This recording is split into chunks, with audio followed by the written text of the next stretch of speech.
bonjour à nouveau. Dans cette vidéo, on va se consacrer à l'étude des formes temporelles, section numéro 4, à l'alternance entre l'imparfait et le passé composé. Dans ce sens, on va distinguer des emplois différents. Le premier, un emploi moins littéraire qui peut être l'emploi basique de l'alternance entre imparfait et passé composé. Par exemple, si l'on prend notre ligne du temps, on se consacre à nouveau au présent, à une partie des temps du passé. Par exemple, on dirait au présent, je ne lis pas le journal en papier, ce qui exprime une habitude au présent, quelque chose que l'on ne fait pas habituellement. Lire le journal en papier, peut-être en support numérique, mais en tout cas non pas en papier.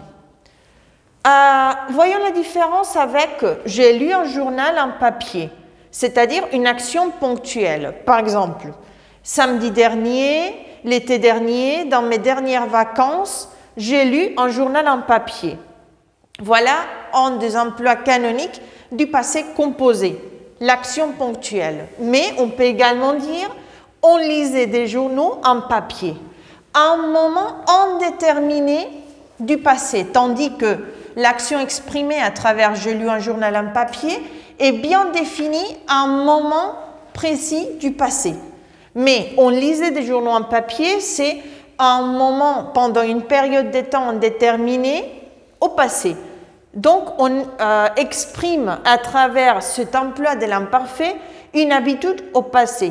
En fait, on emploie les « on » avec valeur en personnel, donc on ne veut pas dire quel groupe ou à qui fait référence cet emploi du « on ».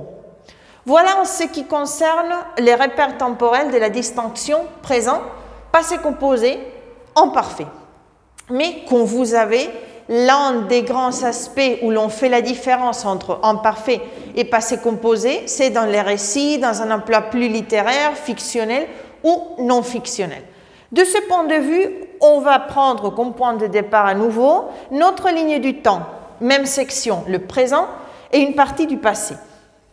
Imaginez que l'on raconte un récit ou un conte aux enfants. Par exemple, je me promenais dans la forêt, je voyais les montagnes vertes, le ciel qui était bleu, et soudain, le loup est apparu, ou j'ai vu les loups. Si l'on veut faire une sorte de schéma dans notre ligne temporelle, on imagine l'emploi de l'imparfait comme une fluctuation. Par exemple, je me promenais dans la forêt, je voyais les montagnes qui étaient vertes, le ciel qui était bleu, et hop, soudain, j'ai vu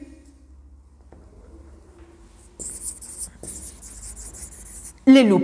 Mais attention à la distinction ici, je voyais la montagne.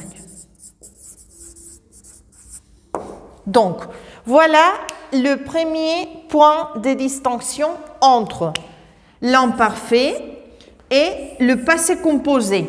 C'est-à-dire, l'imparfait nous donne le cadre, nous donne les décors, tandis que le passé composé indique les actions qui se succèdent, qui se développent au sein de ces cadres. Prenons donc ce schéma. On quitte temporellement la ligne du temps, mais prenons ce schéma en carré. Voici un carré. Si l'on essaye de faire les structures précédentes dans un carré, les résultats seraient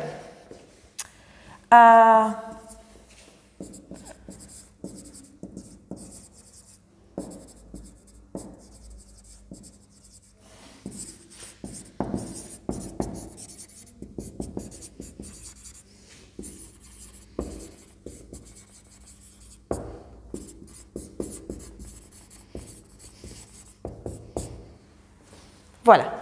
Je voyais les montagnes, le ciel était bleu, les enfants se promenaient.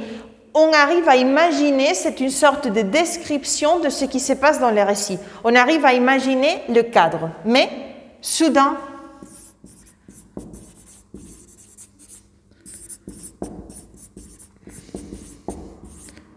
la tonnerre a éclaté. Donc, ça a tout bouleversé, ça a tout changé. cet endroit bucolique que l'on imaginait est tout à fait différent. Donc, prenons ce schéma. Le cadre est exprimé au moyen de l'imparfait, tandis que les actions qui se développent dans ces cadres sont exprimées au passé composé. Merci beaucoup.